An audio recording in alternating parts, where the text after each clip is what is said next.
On the morning after burying her husband, 79-year-old Eleanor Marsh walked into a Boston law office thinking grief would be the hardest part. She was wrong. In less than 10 minutes, Walter's children took everything. The townhouse was gone. The money was gone. The life she had spent more than 50 years helping build was suddenly treated like it had never belonged to her at all. Then came the insult that cut deeper than the loss. After 5 decades as Walter's wife, Eleanor was told she could choose one single item from a county auction worth no more than $500, as if her entire marriage could be reduced to the price of something no one else wanted. A chair, a lamp, a broken piece of the past. That, to them, was all she deserved. She left with almost nothing, one question tearing through her grief. Had Walter truly abandoned her, or had he hidden something his own children were too greedy to see? Days later, in a cold auction room full of whispers and smirks, Eleanor raised her hand for the one object everyone mocked, an old wooden coffin. They thought the poor old woman had bought her own grave. What they did not know was that before winter was over, that forgotten coffin would uncover a truth so powerful, so humiliating, and so perfectly timed that the family who tried to erase Eleanor would finally understand exactly who they had betrayed. Don't leave yet, we're about to open a door some wanted to keep closed. Like, subscribe, turn on notifications and comment wherever you're watching. Eleanor Marsh found her husband Walter on a Sunday morning in January, sitting in his leather chair by the window, with his reading glasses still on his nose and a book about Confederate field hospitals open across his chest. He looked peaceful, as if he'd simply dozed off. But his skin was cold when she touched his hand, and she knew, before the paramedics confirmed it, that the man she'd loved for 52 years was gone. Walter had been 83, a retired antiques dealer who'd spent his career buying objects other people overlooked. He had a gift for seeing value where others saw junk, history where others saw rust. Eleanor had been his second wife, married when she was 27 and he was 31, long before success or the Beacon Hill townhouse. She'd worked beside him in the early years, tagging items in the shop, learning the language of old things. They never had children together. Walter's 3 from his first marriage, David, Martin, and Joanne, had made it clear from the start that Eleanor was temporary. She wasn't. 52 years she stayed. Through holidays where his children barely acknowledged her. Through every gathering where Joanne introduced her as my father's wife instead of by name. Through cutting remarks about her lack of education. She stayed because Walter was worth it. He told her every night before bed that marrying her was the smartest decision he ever made. The funeral drew hundreds. Walter Morrison Marsh had been a respected figure in the New England antiques world, and people came from 3 states to pay respects. Eleanor sat in the front row in a black dress she'd bought with scraped-together money because Walter had always handled the finances and she wasn't sure what she was allowed to spend now. David, Martin, and Joanne sat in the same row, but left 2 empty chairs between themselves and her. A gap that said everything words didn't need to. Not one of them spoke to her during the service. Not one stood beside her at the graveside. At the reception afterward, Eleanor overheard Joanne telling a group of mourners, "At least the real family can grieve together now." Real family. As if 52 years of marriage had been an internship that never converted. The reading of the will took place the following Thursday in a downtown Boston law office. Philip Driscoll, the attorney, was in his 70s, white-haired, visibly uncomfortable. David, Martin, and Joanne arrived with their own lawyer and seated themselves on the opposite side of the conference table like a tribunal. Driscoll began reading. The townhouse, valued at $3.2 million, went to the 3 children equally. Investment accounts totaling $1.8 million, the same. Retirement funds, the same. The antiques collection Walter had spent 60 years assembling, all to his children. Eleanor's hands trembled in her lap, but she kept them still. Then Driscoll reached the final clause.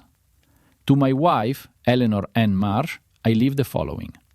She is permitted to attend the county estate auction scheduled for February 8th at the Brockton Municipal Building and select one single item of her choosing.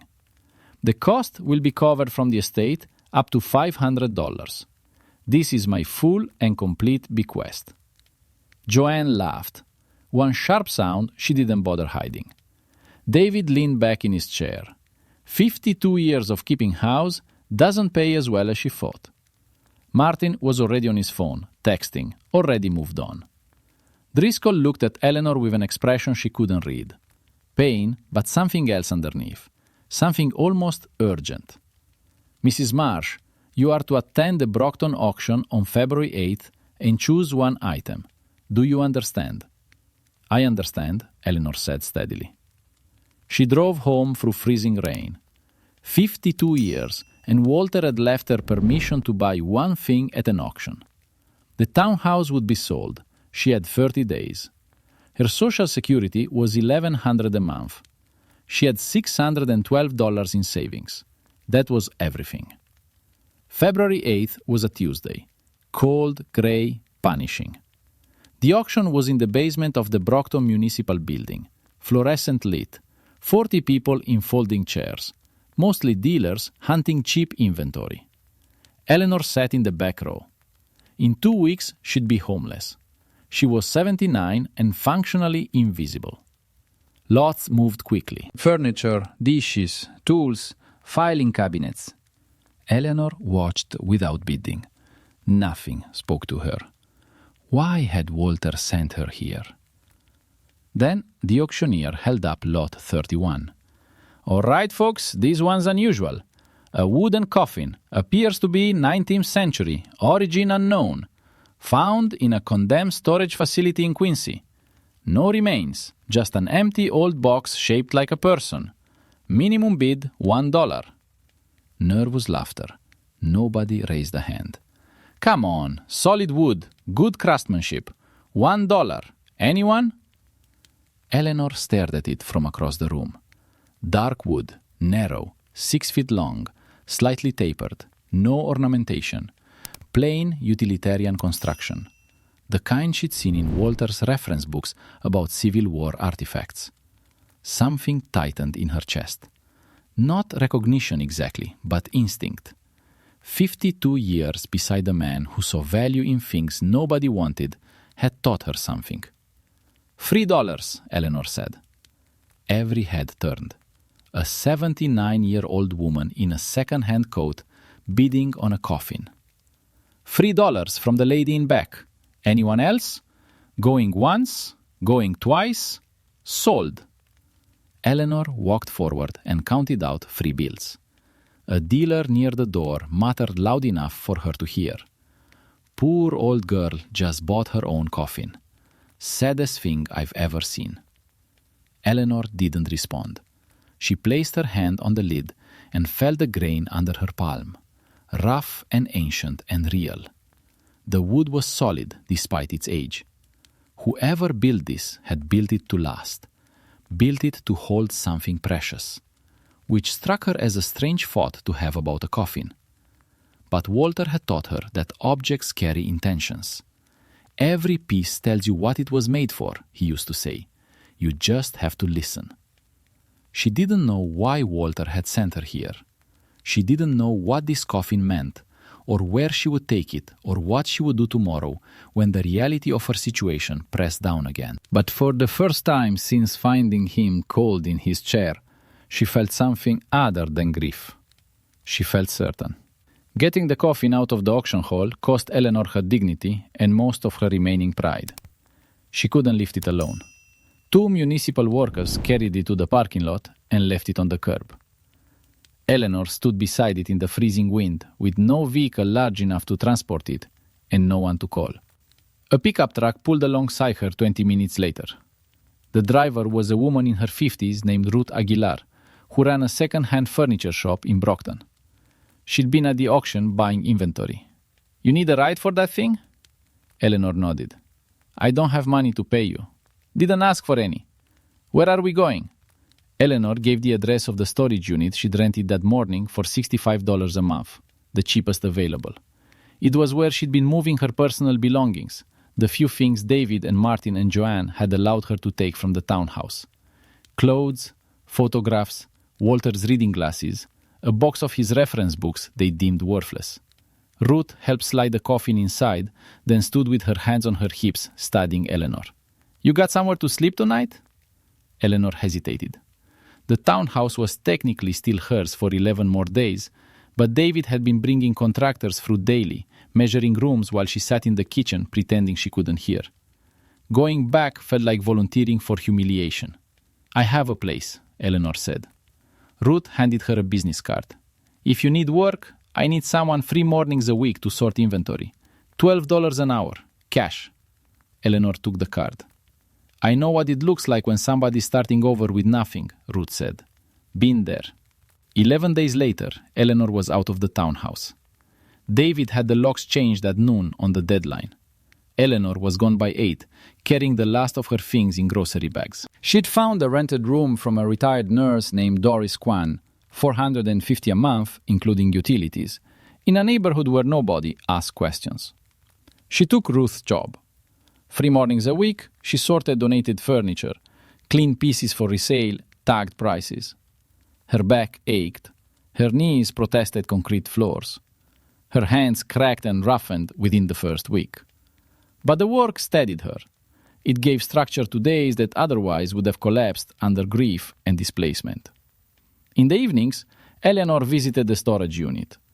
She'd sit with Walter's reference books spread open on the coffin's lid, reading about 19th century woodworking, military artifacts, burial customs. The coffin bothered her. Its proportions were wrong. The interior was shallower than it should have been for a box of that depth. She'd noticed it the first time she opened the lid, but dismissed it. Now, with Walter's books giving her context, the discrepancy became impossible to ignore. On a Thursday evening in late March, she brought a tape measure. Exterior depth versus interior. The difference was nearly 4 inches. 4 inches of wood that shouldn't exist unless the bottom was hollow. Her hands shook as she pressed along the interior base, feeling for seams. Near the foot end, her fingers found a thin groove running across the full width. She pressed one side, and the opposite lifted. A false bottom, hinged with wooden pegs so old they almost crumbled at her touch. Beneath the panel was a shallow compartment lined with oilcloth darkened by age, but intact.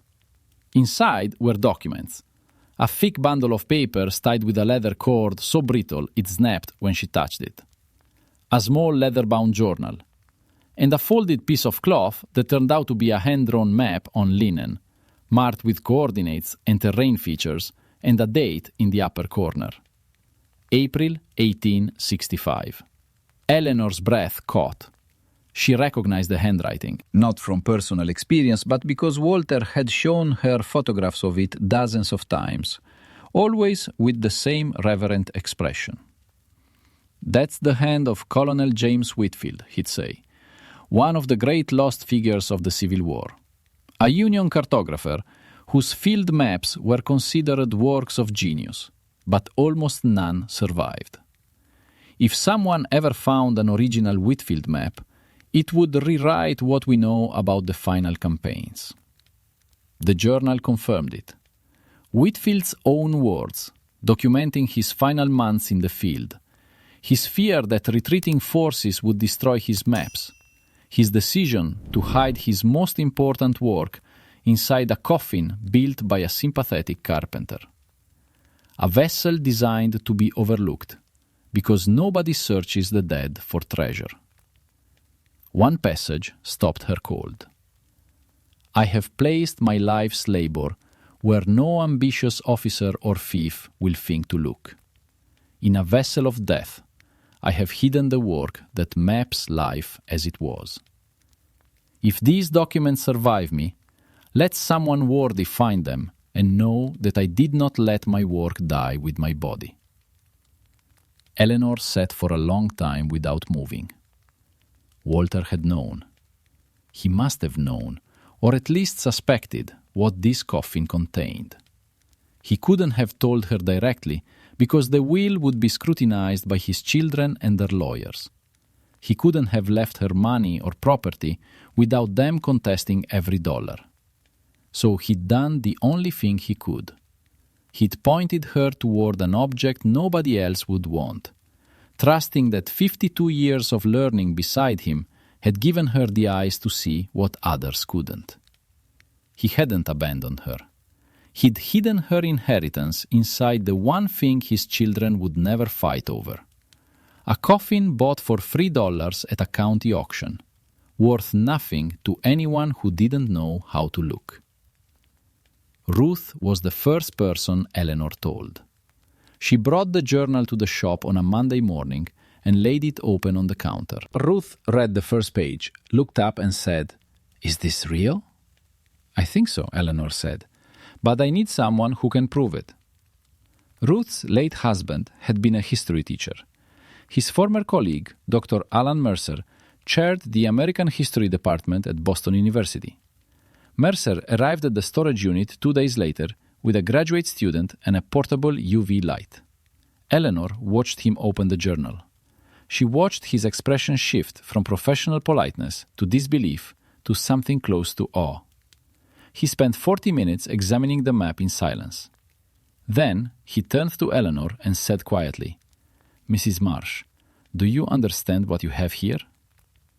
"I think my husband wanted me to find it," she said. Colonel James Whitfield had been one of the most brilliant military cartographers of the Civil War.